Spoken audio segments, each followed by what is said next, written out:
Шашны эрх зүй. Шашны эрх зүй гэдэг нь тухайн шашны сургаал, ёс зүйн зарчим, бурхны илтгэл, догматик үйлдэлээр дээр тулгуурлан зохицуулалт хийдэг норматив систем. Бүрийн баталсан хууль биш. Шашнуудын дагаж мөрдөх ёстой ёс суртахууны зан үйлийн журмууд байдаг. Исламын шашны эрх зүй Шириат. Үндсийг сурвалжин Коран, Сунна, Итжа, Кияс. Шашны байгууллага Иман, Мухтасаб зүгчид хамаарах зохицуулалт, гэр бүл ба гэлэлт, өөр хоорондын харилцаа, үр худалдаа гэрээ, шашны мөргөл, ариун өдрүүд тахил.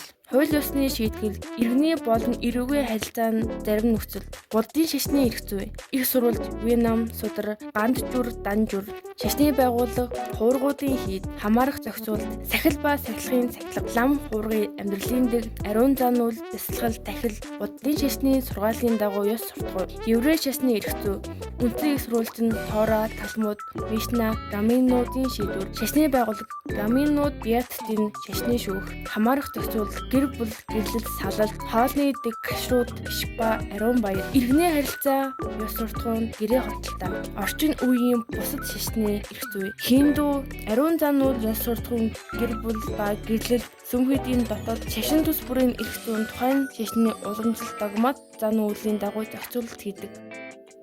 Уламжилт эрх зүй. Уламжилт эрх зүй гэдэг нь тухайн ард түмэн овог аймаг олон үед амьдсан, тогтоосон ёс заншил, хэвшсэн хэм хэмжээгээр үндэслэн эрх зүйн систем юм. Уламжилт эрх зүйн онцлог. Түүхэн уламжилт зан заншлын дагуу амьдрал ахуйн нийгмийн харилцааны туршлагаш бий болно. Эвчлэн бичигдээгүй боловч нийтээр хүлээн зөвшөөрөгдсөн байдаг. Хүчтэй нийгмийн хяналт, ёс зүйн шаардлага дагалдаг. Жишээ нь Монгол улс уламжилт эрх зүйн сурвалж, их засаг хууль, Чингис хаан, овгийн тод журам, модсны шийдвэр, зохицуулах харилцаа, гэр бүл, өв, залгамжил, овог аймаг доторх харилцаа, нийгмийн эв нэгдэл онцлог. Өнөөдрийн хүртэл нутгийн удирдлага, овгийн уламжлал, зарим хуулийн хэрэгжлэнд нөлөөлдөг. Африкийн заншлын эрх зүй. Африкийн заншлын эрх зүй гэдэг нь Африкийн ард түмний ёс заншил, уламжлал, зан үйл, ахмад насны шийдвэрээр тулгуурлан нийгмийн харилцааг зохицуулдаг уламжлал эрх зүйн систем юм. Энэ нь эвчлэн бичигдээгүй болон орон нутгийн хүлээн зөвшөөрсөн дүрм журам тулгуурлана. Эрх зүйн сурвалж, ёс заншил, Кустон, овог аймаг, бүс нутгийн нийтээр хүлээн зөвшөөрсөн дүрм, ахмад насны шийдвэр, орон нутгийн удирдагч,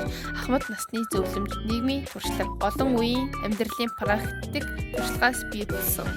Дүгнэлт. Шашны эрх зүй ба уламжлалт эрх зүйн аль аль нь нийгмийн харилцаа, ёс суртахуун, зан үйл чиглэсэн зохицуулалт бөгөөд гэр бүл, өв, залгамжил, нийгмийн эв нэгдлийн хангах үүрэгтэй шашны эрх зүй, шашны ном, судар, догма болон удирдал шийдвэр тулгуурлах бол уламжлалт эрх зүйн ёс заншил, овог ахмад нутгийн туршлага дээр үндэслэдэг гэдгээрээ ялгаатай юм.